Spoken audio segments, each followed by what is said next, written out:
In the British royal family, a title is not just a word printed on official stationery. It is a key. A title is supposed to unlock specific doors in the royal vault, granting the wearer access to the diamonds and pearls that have defined that role for centuries. When Camilla Parker Bowles married Prince Charles in 2005, she legally became the second highest-ranking woman in the United Kingdom. Constitutionally, she was the Princess of Wales. But Queen Elizabeth II was a master of silent diplomacy. She knew that the British public was not ready to accept Camilla using Diana's title. So, a compromise was reached. Camilla would be known as the Duchess of Cornwall. However, the Queen went much further than a simple name change. She enacted a shadow policy that remained completely hidden from the public until years later. The Queen placed a total, unspoken veto on the jewellery associated with the Princess of Wales title. Camilla could have the prince, but she was strictly forbidden from touching the historical jewels of his position. The most glaring example of this silent ban is Queen Alexandra's wedding necklace. To understand the insult, you must understand the necklace. In 1863, Prince Albert Edward, the future King Edward VII, married Princess Alexandra of Denmark. He presented her with a spectacular diamond and pearl necklace created by Garrard. It featured massive pearls surrounded by diamond clusters, connected by brilliant festoons. This was not just a beautiful piece of jewelry. It was the definitive necklace of the first Princess of Wales of the modern era. For over 50 years, the Queen Mother wore it constantly. It became her signature piece, a symbol of royal matriarchy. When the Queen Mother died in 2002, the necklace passed to Queen Elizabeth II. 3 years later, Charles married Camilla. By all traditional rules of royal inheritance and hierarchy, this magnificent necklace, the very symbol of the Prince of Wales's wife, should have been offered to Camilla for her new life as a senior royal. It never happened. The Queen locked the necklace away. For 16 years it sat in the dark. Camilla, despite attending dozens of state banquets and receiving massive tiaras from the Greville bequest, was never allowed to wear it. The Queen deliberately kept the historic symbol of the Princess of Wales out of Camilla's reach. She was waiting. That wait ended in October 2018. The occasion was a state banquet at Buckingham Palace, honouring the King and Queen of the Netherlands. The doors opened, and Catherine, then the Duchess of Cambridge, stepped into the ballroom. Around her neck, gleaming under the chandeliers, was Queen Alexandra's wedding necklace.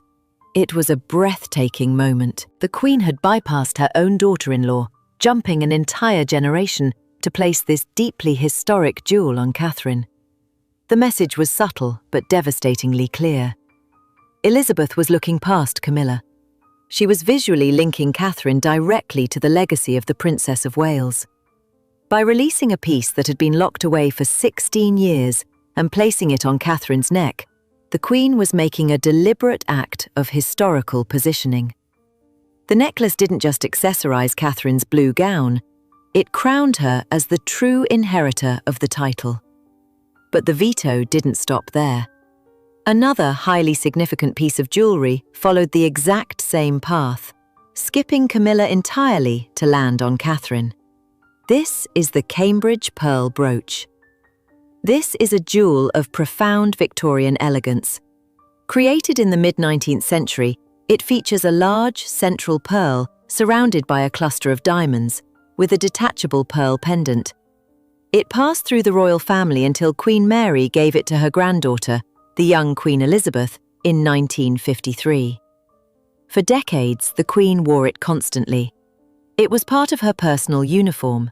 She wore it for her 50th birthday portraits, her 88th birthday, and in 5 of her Christmas broadcasts.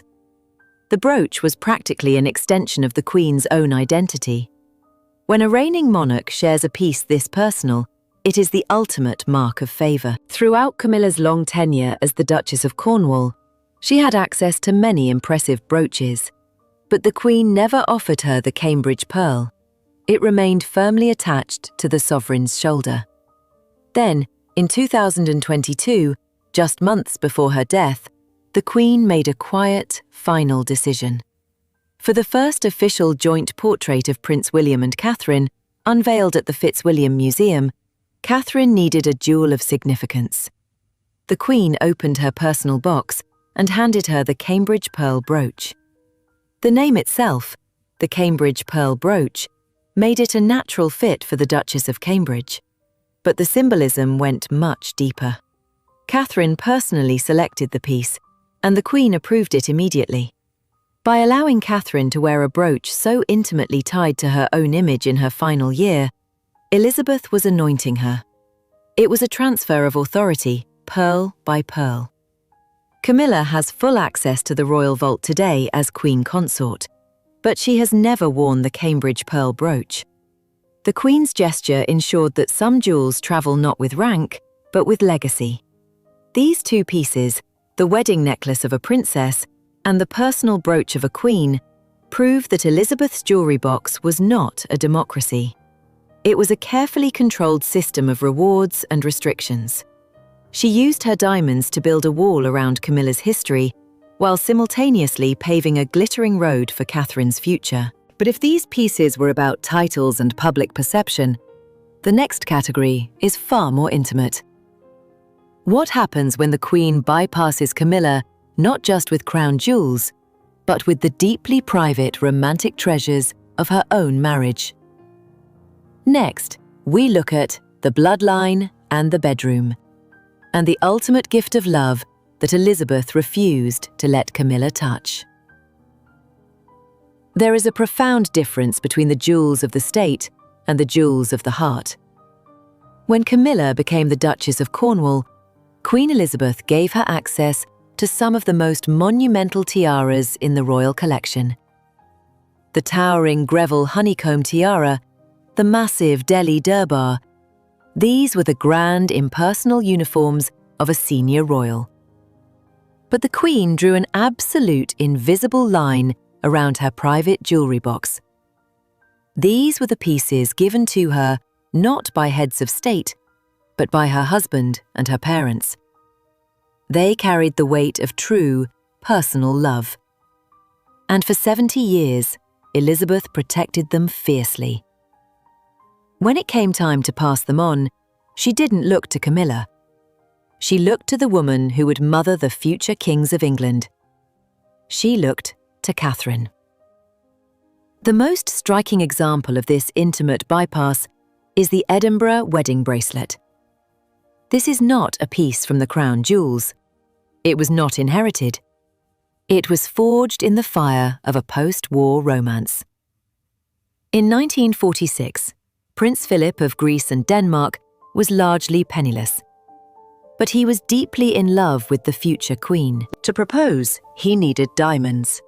His mother, Princess Alice of Battenberg, made a heartbreaking sacrifice.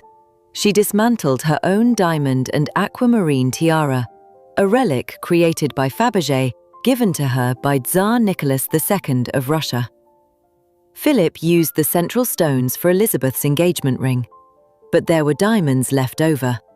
Working with the London jeweller Philip Antrobus, the prince designed a magnificent Art Deco bracelet for his bride. It is a masterpiece of 1940s geometry. 3 large square-cut diamonds set in platinum, linked by articulated vertical rows of brilliant diamonds. It is strong, sleek, and unmistakably modern. Elizabeth adored it. She wore it constantly throughout her 73-year marriage to Philip.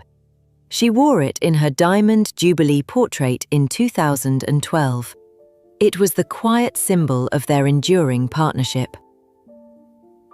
By all logic of royal seniority, such a significant piece of the Queen's personal history should have been offered to Camilla, the future Queen Consort. It never was. The Edinburgh wedding bracelet remained firmly off-limits to Camilla. Instead, in October 2015, the Queen made a deeply personal decision. For a Chinese state banquet, she placed the bracelet on the wrist of Catherine, the Duchess of Cambridge. Catherine wore it again to the BAFTA Awards in 2017.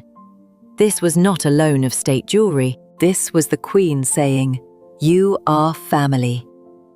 By bypassing Camilla and giving Catherine the diamonds from the Romanovs, designed by her own husband, Elizabeth was signaling that Catherine was the true inheritor of the Windsor bloodline's emotional legacy.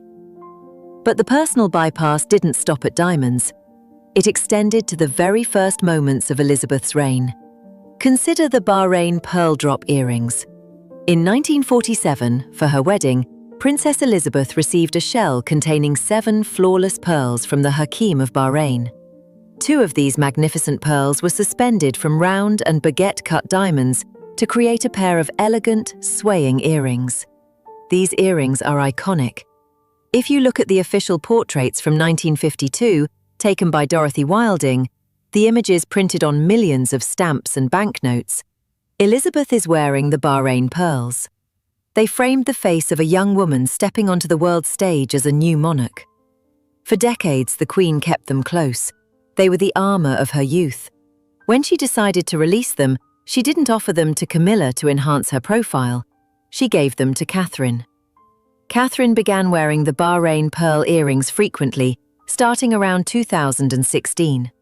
She wore them to Remembrance Sunday services, to royal ascot, and most poignantly, to the funeral of Prince Philip in 2021. Every time Catherine wears them, the visual echo is unmistakable. We see the same pearls that illuminated the young Queen Elizabeth, now illuminating the future Queen Catherine. The Queen bypassed her own daughter-in-law to create a direct, unbroken line between the matriarch of the 20th century and the matriarch of the 21st. The Bahrain pearls were not just jewelry. They were an anointing. Camilla had the title, the rank, and eventually the crown. But she never had the bracelet made from the Tsar's diamonds or the pearls from the Queen's youth.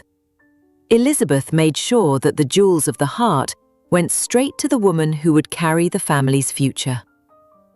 But if these pieces were about personal love, the next category is about sheer, unadulterated power. What happens when the Queen bypasses Camilla not with a sentimental gift, but with the most expensive, most valuable necklace in the entire royal collection? Next, we look at the billion-dollar bypass and the moment Catherine wore the ultimate symbol of majesty. If personal jewels are about love, state jewels are about power. And in the royal vault, power has a price tag. By the rules of royal hierarchy, the most valuable pieces in the collection should be worn by the highest-ranking woman. When Camilla became the Duchess of Cornwall, she was second only to the Queen. She was given massive, historic tiaras to wear. But there was one necklace, the most expensive, blindingly brilliant piece in the Queen's private collection, that Camilla was never allowed to touch. This is the Nizam of Hyderabad necklace. Its story begins with unimaginable wealth.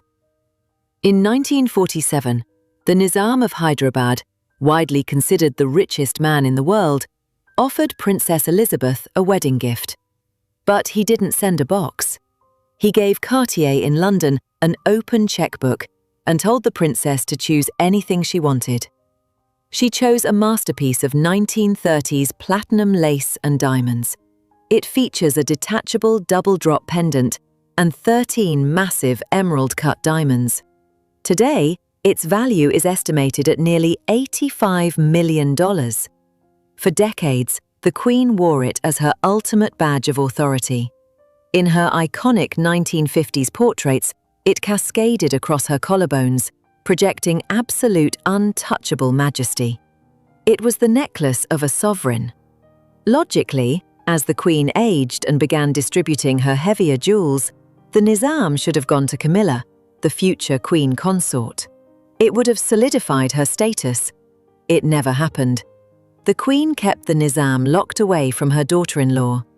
Then came February 2014. The occasion was a gala at the National Portrait Gallery in London. The doors opened and Catherine, the Duchess of Cambridge, stepped onto the red carpet. Around her neck was the $85 million Nizam of Hyderabad necklace. The reaction was explosive. This wasn't a delicate pearl loan for a junior royal. This was the Queen taking her heaviest, most valuable armor and placing it directly on the wife of her grandson. It was a staggering bypass of protocol. By jumping over Camilla and handing the Nizam to Catherine, the Queen made a visual declaration that echoed around the world. This is the future of the monarchy. This is the woman I trust with the crown's greatest treasure. Camilla had the title of future queen, but Catherine had the necklace that proved it. And this wasn't an isolated incident. The Queen used another multi-million-dollar necklace to cement Catherine's position, while simultaneously icing Camilla out of a crucial piece of royal history. This is the George VI festoon necklace. Commissioned in 1950 by King George VI for his daughter Elizabeth, it is a magnificent 3-row diamond cascade. It was made using loose stones from the vault. For 70 years, it was Elizabeth's workhorse piece. She wore it constantly to state openings of Parliament. It was her uniform. When the Queen died in 2022, the necklace passed to the new monarch, King Charles. In May 2023, the first official portrait of the new reign was released.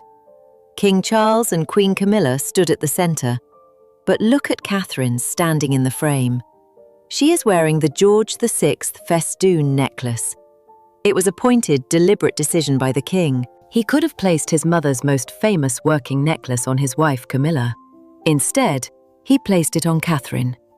By putting the 3-row festoon on the Princess of Wales, in the defining image of the new era, Charles created an unbroken visual chain, from his grandfather, who commissioned it, to his mother, who defined it, to the woman who will eventually stand beside the throne. Camilla is the Queen today, but the diamonds of the past and the future are firmly locked around Catherine's neck. But what happens when the Queen bypasses Camilla, not just with diamonds, but with the most radioactive, controversial jewels in the entire collection? Next, we look at the pieces that Elizabeth deliberately hid from Camilla, ensuring she could never wear the legacy of the woman she replaced. To understand the power dynamics of the royal vault, you must look at what is not worn. When Queen Elizabeth II gave Camilla access to the historic Greville bequest, it seemed like a total victory. Camilla appeared in the massive honeycomb tiara and the 5-row festoon necklace. To the public, it looked as though the Queen had handed over the keys to the kingdom, but she hadn't. She gave Camilla the safe, imposing diamonds of the Queen Mother, but she systematically held back the jewels that were too complicated, too political, or simply too Diana. This was the radioactive vault. These were the pieces Elizabeth preferred to bury rather than see Camilla wear. The most glaring example is the Greville Emerald Kokoshnik tiara. This is arguably the most spectacular piece in the entire Greville collection. It was made by Boucheron in 1919 and features a staggering 93-carat central emerald. It is a masterpiece of Russian design. Mrs. Greville left it to the Queen Mother in 1942. For 75 years, it was a ghost. No royal woman was ever photographed wearing it. When Camilla married Charles in 2005, the Queen opened the Greville collection for her. But the Emerald Kokoshnik remained strictly off-limits. Why? Royal insiders suggest 2 reasons. First, the enormous emerald was rumoured to have complicated origins linked to the Russian Revolution, making it diplomatically sensitive. Second, and more importantly, it was too flashy, too extravagant for a woman the public was still learning to accept. The Queen knew that if Camilla stepped out in a 93-carat emerald, the tabloids would tear her apart for excess, as it happened, but more on that later. So, Elizabeth kept it hidden from Camilla for 13 years. Then, in October 2018, the vault opened. But not for Camilla. Princess Eugenie arrived at St. George's Chapel for her wedding day, and there, blazing on her head, was the forgotten Greville emerald. It was a masterstroke of curation by the Queen. By skipping Camilla and giving the $10 million tiara to a minor royal bride, She removed its political sting. She allowed the masterpiece to shine without the controversy that would have followed Camilla. However, in 2025, Queen Camilla defied the late Queen's clear warnings and finally stepped out in the Greville Emerald Kokoshnik tiara, wearing it for the first time at the diplomatic reception at Windsor Castle. But if the emerald was hidden for PR reasons, the next bypass was purely about the ghost of Diana. This is the Cambridge Lover's Knot tiara. When Diana divorced Charles in 1996, the Lover's Knot was returned to the crown. When Camilla married Charles in 2005, she became the Princess of Wales. Legally, the Lover's Knot, the tiara most closely associated with the title, was hers to borrow. She never touched it. The Queen understood that the Lover's Knot was radioactive. If Camilla, the woman blamed for destroying the fairy tale, wore Diana's crown, it would be public suicide. The palace enacted a silent ban. Camilla was walled off from the very tiara her position dictated she should wear. For a decade, the Lover's Knot sat in the dark. Then came December 2015. The Queen completely bypassed Camilla and loaned the tiara to Catherine, the Duchess of Cambridge. It was a safe, celebratory handover. By jumping a generation and giving the tiara to a beloved daughter-in-law, the Queen ensured Camilla would never have to bear the burden of that specific ghost.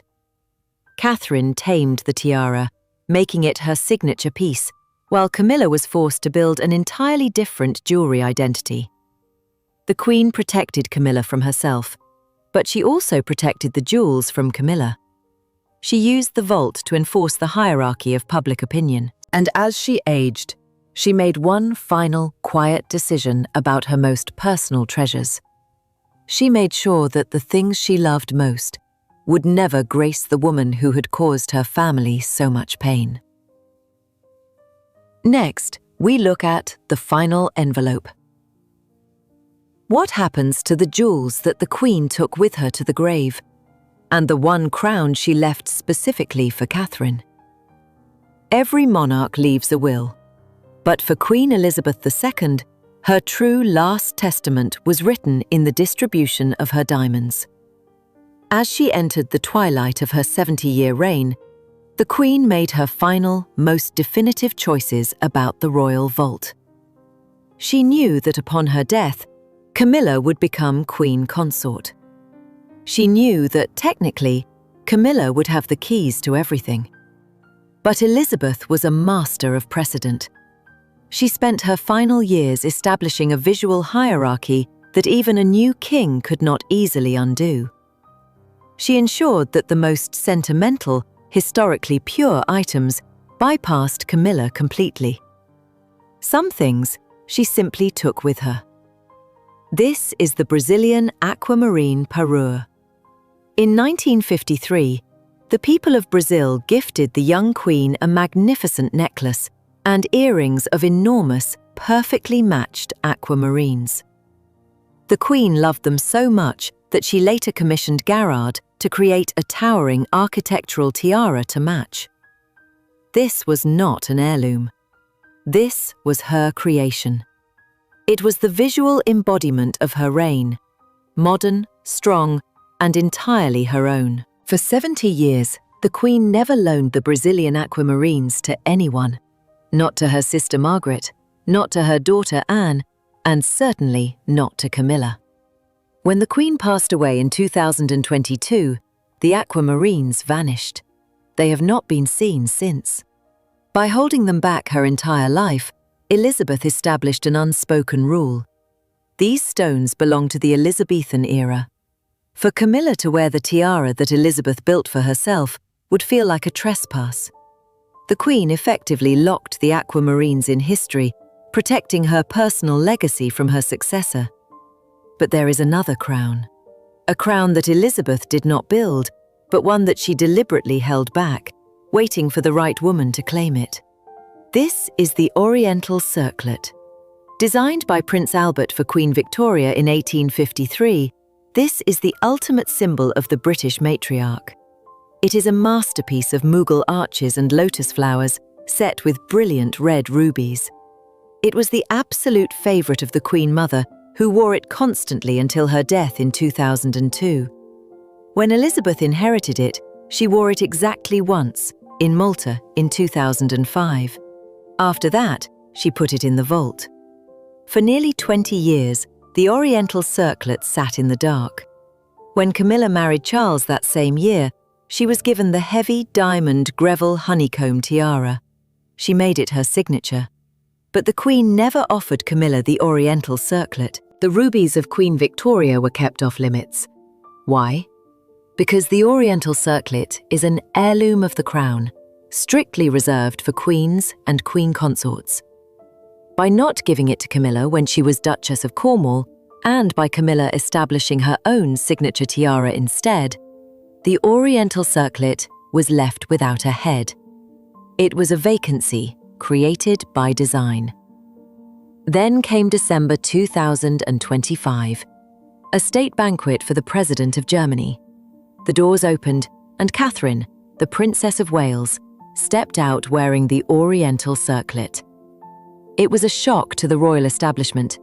Catherine is not yet Queen, yet she was wearing the crown of Victoria and the Queen Mother. This was the final envelope being opened.